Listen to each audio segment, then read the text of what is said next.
नमस्कार दोस्तों, स्वागत है आपका हमारे एस्ट्रो एडवाइस चैनल पे। जैसा कि हम पिछले कई वर्षों से, कई महीनों से लाल किताब के ऊपर आधारित हर ग्रह की व्याख्या करते आ रहे हैं, जिसमें हमने बृहस्पति से लेकर, बृहस्पति हो गया, सूरज हो गया, सूरज के बाद हमने चंद्र, शुक्र, मंगल, बुध, शनि, इन सब की व्याख्या और हर भाव में उसका क्या असर होगा इसके बारे में बड़े डिटेल में हमने अपने इस चैनल पर अपने दोस्तों के लिए प्रस्तुत किया। इसी सीरीज के अंदर आज हम राहु के ऊपर बात करने वाले हैं, उस पर चर्चा करेंगे। बात करेंगे कि राहु पहले भाव से लेकर 12वें भाव तक क्या क्या असर देगा, और उसमें जो इस एपिसोड में हम राहु भाव नंबर 1 के ऊपर बात करने जा रहे हैं। तो बात करते हैं, शुरू करते हैं कि राहु लगन के बारे में लाल किताब में क्या कहा गया है। लाल किताब में बोला गया है कि राहु बैठा तख्त पर, तख्त थर्राने लगा, सूरज बैठा हो जिस घर में, ग्रहण वहां आने लगा। दोस्तों, जो राहु है, राहु के बारे में जो इसकी चर्चा है, उस पे हम आज जो बात करने जा रहे हैं कि राहु महाराज जो है इस कलयुग में सबसे ज्यादा जल्दी नेक या मंदा प्रभाव देता है, और हम सभी पर इसका कोई ना कोई असर रहता ही रहता है। इसलिए इसका जो खास और विशेष ध्यान रखना है वह बेहद जरूरी भी है। राहु जब भी लगन में आएगा तो ऐसा इंसान तरक्की या यूं कहें कि सफलता की खोज में लगा रहेगा और हमेशा आगे बढ़ने की चाहत में निरंतर प्रयास करता रहता है। लाल किताब भी इसे तरक्की की सीढ़ियां चढ़ने वाला हाथी कहकर पुकारती है, जिसके सर के ऊपर जिम्मेदारियों का बोझ हमेशा अधिक ही रहता है। परंतु एक खास बात है, यहां जब भी राहु बैठेगा तो सूर्य को ग्रहण लगा देगा। ऐसा इंसान इसको कभी भी पूर्व दिशा का मकान नेक फल नहीं देता पाया गया, बल्कि इसे ईस्ट फेसिंग मकान में रहना ही नहीं चाहिए। अगर आप, मैं अपने जो 16-17 साल के जो एक्सपीरियंस है जो बोल सकता हूँ, वैसे तो मैंने ऐसे इंसान जिनका भी राहु लगन में होता है, उनका सामने वाला घर भी मैंने डिस्टर्ब ही देखा है। अव्वल तो सामने कोई मकान होगा ही नहीं, खाली होगा। अगर कुछ हुआ, जैसे कोई बिजली का खंभा हो सकता है, कोई कचरे का ढेर हो सकता है, कोई मैदान या सड़क हो सकती है, कोई पार्क हो सकता है। अगर कोई मकान हुआ और वह किराएदार वहां पे रहते हुए, तो किराएदार भी जल्दी जल्दी अपना घर या मकान बदलते रहते होंगे। और यहाँ तक कि अगर वहां पे अगर कोई और रहता हुआ, मकान किराएदारों की जगह वहां पे मालिक का होगा, तो हो सकता है उनके यहाँ कोई मेल मेंबर डिस्टर्ब हो या मेल मेंबर हो ही ना, या वो अपनी औलाद से तंग हो या उनकी औलाद हो ही ना। ये सब अगर हुआ तो हो सकता है उनके घर में किसी तरह की कोई अपंगता या कुछ ऐसी मनहूसियत जरूर पाई जाएगी जो पूरी दुनिया को मालूम है।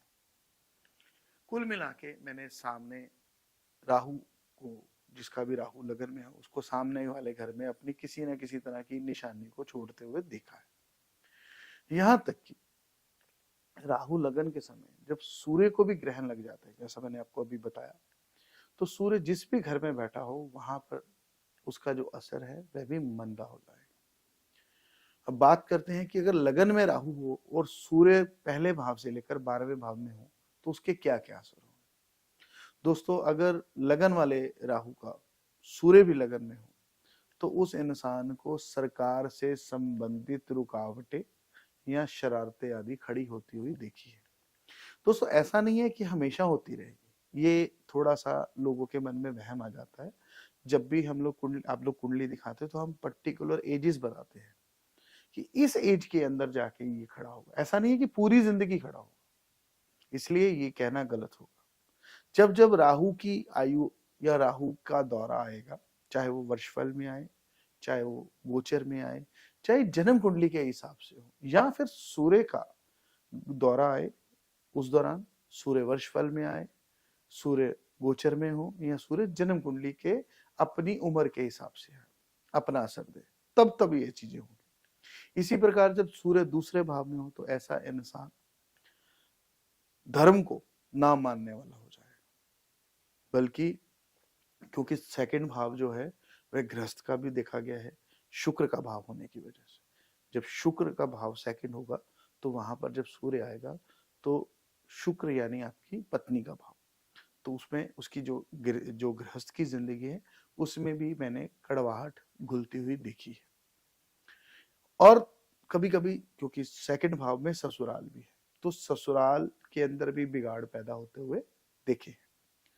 इसी तरह से सूर्य अगर तीसरे भाव में हो तो थर्ड जो हाउस है वो सभी जानते हैं भाई बहनों का होता है, दोस्तों मित्रों का होता है, रिश्तेदारों करीबी रिश्तेदारों का होता है। तो तीसरे भाव में अगर सूर्य आ जाए तो ये रिश्तेदारों पर किसी न किसी तरह से अपनी मुसीबत का साया डाल देता है। सूर्य अगर चौथे भाव में आ जाए तो चौथा भाव क्योंकि माँ के परिवार का या अपनी आमदन का भाव गिना गया है, तो सूर्य यहाँ पर आकर अपने इन सारी चीजों के अंदर बिगाड़ या दिक्कतें पैदा कर देगा। माँ की तबीयत बिगड़ सकती है, आमदन का जरिया खराब हो सकता है या ननिहाल के अंदर परेशानी आ सकती है। पांचवा घर, पांचवें घर में अगर सूर्य आ जाएगा तो पांचवा घर क्योंकि औलाद का गिना गया है, तो जैसे ही सूर्य पांचवें घर में हो और राहु लगन में हो तो यहाँ पर ग्रामर की जो लाल किताब की ग्रामर है वह कहती है कि जो भी पांचवा घर में लगन जो है, लगन के अंदर चाहे कोई दोस्त हो या दुश्मन हो, वह अपने पांचवें घर को मदद देता है।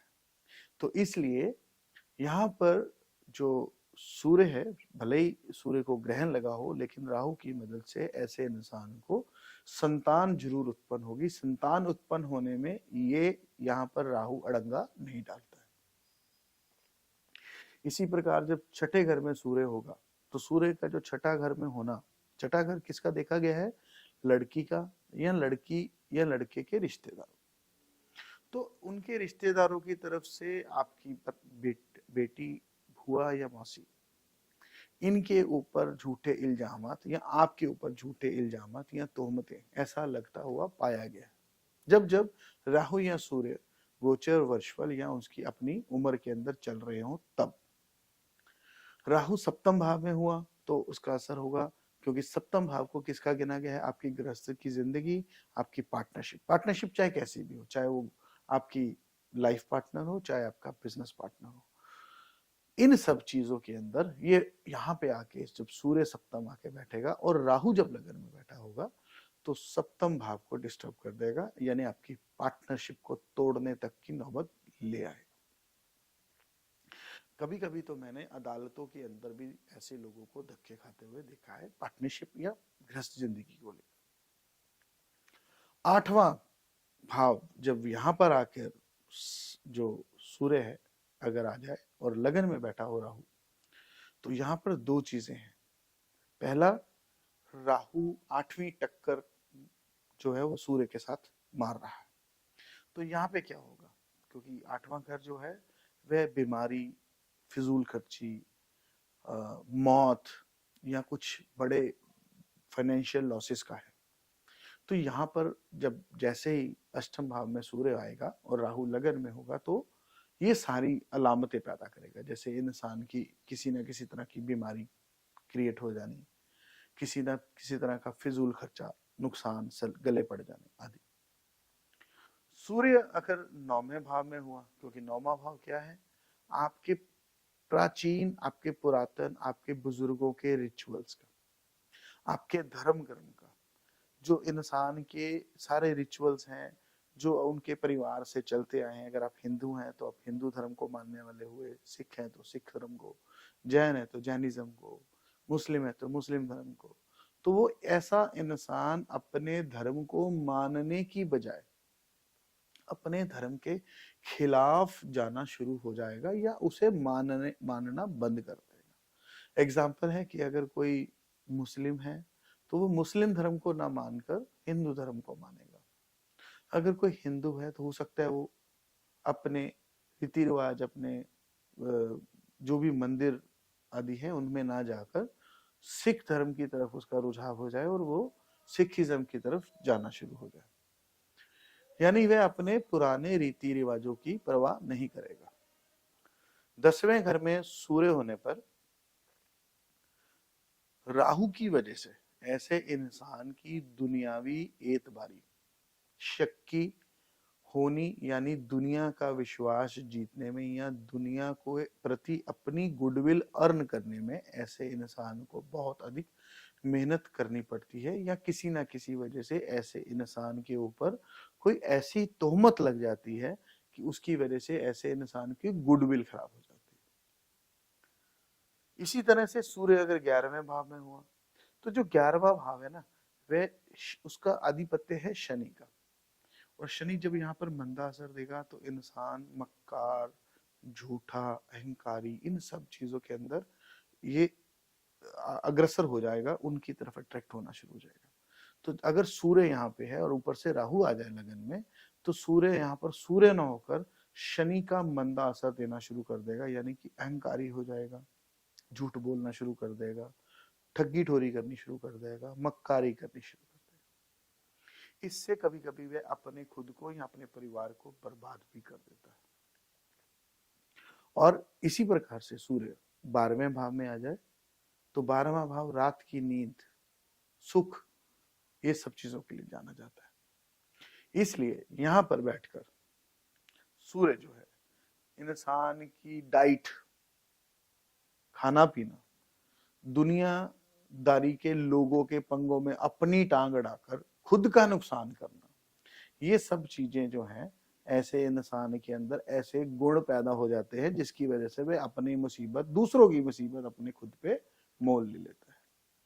दोस्तों, मेरा जो अनुभव रहा है कि ये सारी चीजें राहु की जो एज है, जैसे लगभग 11वें, 21वें या 42वें सालों के अंदर देखी गई है। या फिर आप कभी कभी अपनी रोटी रोटी से संबंधित या फिर अपने पिता से संबंधित, या फिर मैंने ऐसे इंसान को 42वें साल के बाद ही ज्यादा अधिक तरक्की करते हुए देखा है, क्योंकि जो लगन में बैठा हुआ राहु है वह 42वें साल के बाद सूर्य को अपनी कैद से आजाद कर देगा।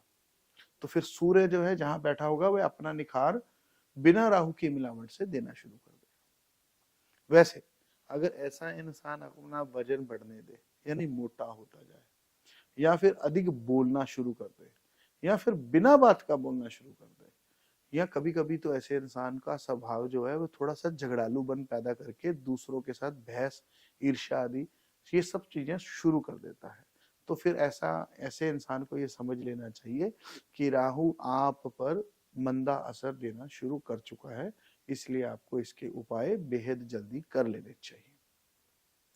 दोस्तों, राहु के बारे में कहने को तो बहुत कुछ है, बड़ी चीजें ऐसी हैं जो हम आपको बताना चाहते हैं, लेकिन समय का अभाव होता है और एक सोशल मीडिया का एक दायरा होता है, जिस दायरे के अंदर रहकर हम ऐसी ही बातें आपको बता सकते हैं जो आप सभी पर कॉमन लागू हों, क्योंकि हर इंसान की कुंडली और उसके भाव, उसकी राशियां, सब चीजें अलग होती हैं, तो इसके आगे ये कुछ चीजें कॉमन नहीं रह जाती, इसलिए उन सब का असर अलग हो जाता है।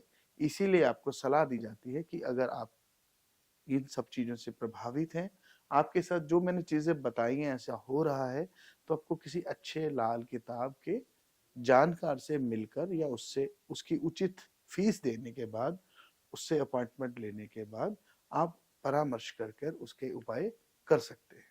इससे आपको फायदा होगा। आप मेरे नीचे दिए गए नंबरों से भी संपर्क करके, मेरे स्टाफ से बात करके आप मेरे से अपॉइंटमेंट ले सकते हैं। उसके अंदर हम आपकी कुंडली पे डिटेल से चर्चा भी करेंगे। अब हम बात करते हैं कि जिसका भी राहु लगन में होगा, ऐसे इंसान को कौन से कारोबार करने चाहिए। दोस्तों, ज्यादातर मैंने ये देखा है कि ऐसे इंसान को कोयले का काम या आग का काम, इन कामों में फायदा मिलता है। अब आग के काम में क्या क्या आ सकता है, जैसे कोई भट्ठी का काम हो गया, तो ये अगर उसका मान लीजिए बृहस्पति या शुक्र अच्छी कंडीशन में है तो वह सोने का काम भी कर सकता है, क्योंकि सोने की कारीगरी में भी आग की चीजें यूज होती है। इसी प्रकार अपने नाना नानी के नाम से शुरू किए हुए काम या उनके द्वारा पैसे लेकर शुरू किए गए काम, अब पैसे ऐसा नहीं है कि आप 1 करोड़ का धंधा कर रहे हो तो नाना नानी आपको 1 करोड़ देंगे। आप भले ही 1,000 रुपया उनके नाम से लीजिए आशीर्वाद के तौर पर, और बाकी अपने पैसा डालकर व्यापार शुरू कीजिए, इससे आपको बहुत फायदा मिलेगा। यहाँ तक कि जिसका राहु लगन में या वर्षफल में भी घूम रहा हो तो उसको भी अपने फाइनेंशियल क्राइसिस को ठीक करने के लिए नाना नानी से पैसे लेने चाहिए, अपने पैसों में जमा करने चाहिए, बरकत मिलती है। सभी प्रकार का जो करियाना है, जो करियाना स्टोर बनाता है, डिपार्टमेंटल स्टोर की बात कर रहे हैं, फूड प्रोडक्ट्स के आइटम्स का, ऐसे इंसान को फायदा देते हैं। इसी प्रकार जो केमिकल, कुछ ऐसे केमिकल जो जहरीले होते हैं या जिनको आप देखिए तेजाब होते हैं, या उनको आप जब किसी बॉटल या किसी कंटेनर में डालेंगे तो धुआं निकलता है, या कोई स्टरलाइजेशन के अंदर जो काम आते हैं, ऐसे जो केमिकल्स हैं उनका बिजनेस या उनका सेल परचेज करना या उनकी मैन्युफैक्चरिंग करना भी ऐसे इंसान को फायदा देता देखा गया। अब बात करते हैं क्या उपाय आप लोगों को करने चाहिए। ऐसे इंसान को अगर मिल सके, संभव हो कि आपके घर के आसपास या आपके घर में कोई बिल्ली बच्चा दे, या आपके किसी क्योंकि आजकल, पहले ऐसा रिवाज नहीं था, अब तो बिल्लियां पालने का रिवाज हो चुका है, तो कोई मादा बिल्ली आपके घर में बच्चे दे या किसी पड़ोस के दोस्त के या किसी जानकार के घर में बच्चे दे, तो उसकी जो जेर है, जेर उसको बोला जाता है, जो झिल्ली बच्चा पैदा करने के बाद एक जेल फॉर्म में वेस्ट हो जाती है बिल्ली के गर्भाशय से निकलकर, उस जेर को सूखने के बाद अपने पास रखना या उसे खाकी कपड़े में लपेट कर रखना ऐसे इंसान को बेहद फायदा देता देखा गया। गुड़ और गेहूं का दान, हो सके तो तांबे के बर्तन में डालकर दिया हुआ दान मंदिर में बहुत अच्छा नेक असर देता देखा गया। नदी में दूध को बहाना, ये भी राहु को शांत करने में बहुत किफायती असर देता है। गले में चांदी का चौरस टुकड़ा डालना या चेन आदि डालना, और अगर चेन डाल रहे हैं तो वह कोशिश कीजिए कि ये जो चेन है, अगर संभव हो तो हैंडमेड चेन लीजिए, ये आपको अधिक फायदा देगी। दोस्तों, शादी के समय जो आपको गिफ्ट ससुराल से आए इलेक्ट्रॉनिक्स, उसका तो वहम नहीं है, परंतु आगे पीछे ऐसे इंसान को ससुराल से इलेक्ट्रॉनिक्स नहीं लेना चाहिए, उससे आपको फायदा नहीं होगा, उल्टा नुकसान होगा। दूसरा, ऐसे इंसान को सूर्य ग्रहण के समय उपाय करना चाहिए। हर इंसान का सूर्य ग्रहण के समय उपाय करने में थोड़ा बहुत अंतर आता है, उसके लिए सूर्य की स्थिति, केतु, राहु और शनि की स्थिति को देखकर ही उपाय बताए जाते हैं, इसलिए मैं आपको कॉमन उपाय यहाँ पर नहीं बता सकता। उसके लिए आपको किसी भी अच्छे जानकार से सलाह लेनी चाहिए या हमसे आपको संपर्क करना चाहिए। दोस्तों, जो राहु है ना, वह हमारी दिमाग की सोच है, जो बिजली की चमक के साथ आती है। जैसा आपने देखा होगा कि गाड़ी अगर आप चला रहे हैं तो आपके सामने एकदम से कोई चीज आ जाए तो आप उसका जो निर्णय है वह बुद्धि से नहीं लेंगे, वो राहु की चमक से, एकदम बिजली की तरह चमक आपके दिमाग को डिसाइड करने का मौका देती है कि आपको लेफ्ट जाना है, राइट जाना है, ब्रेक लगानी है, तेज करना है। तो वो राहु की ताकत है, क्योंकि आप उस समय 1 सेकंड के 10वें हिस्से से भी ज्यादा तेजी से सोचकर निर्णय लेने वाले हो। तो जो निर्णय बिना सोचे लेते हैं उसे राहु बोलते हैं, और इसी तेज रफ्तार के निर्णय को राहु में अच्छाई और बुराई अपनी जो वह घोल देता है। अगर उसने आपका बुरा करना हुआ तो वह उसी समय आपसे आपका एक्सीडेंट करवा देगा, अगर आपका उसने अच्छा करना हुआ तो वह आपको इमीडिएटली बचा देगा। इसी तरह जो राहु है वह झूठ, फरेब, धोखा, रिश्वत लेकर पैसा कमाना या रिश्वत लेकर किसी का काम करना, ये सब चीजें राहु से देखी जाती हैं। दोस्तों, जो मैंने अभी सोचने वाली बात बोली, अगर आप सोच के कोई काम करेंगे तो वह राहु नहीं होगा, वह बुध होगा। मैं आपको एक एग्जांपल देकर समझाता हूं। मान लीजिए अगर आपने बात सुनी हो कि जैसे ही ऊपर से एप्पल गिरा तो न्यूटन ने क्या सोचा, लॉ ऑफ ग्रेविटेशन। तो क्या सोचा? नहीं, एप्पल का गिरना उसके लिए उसके दिमाग में एक चमक आई, एप्पल क्यों गिरा, इसलिए लॉ ऑफ ग्रेविटेशन निकला।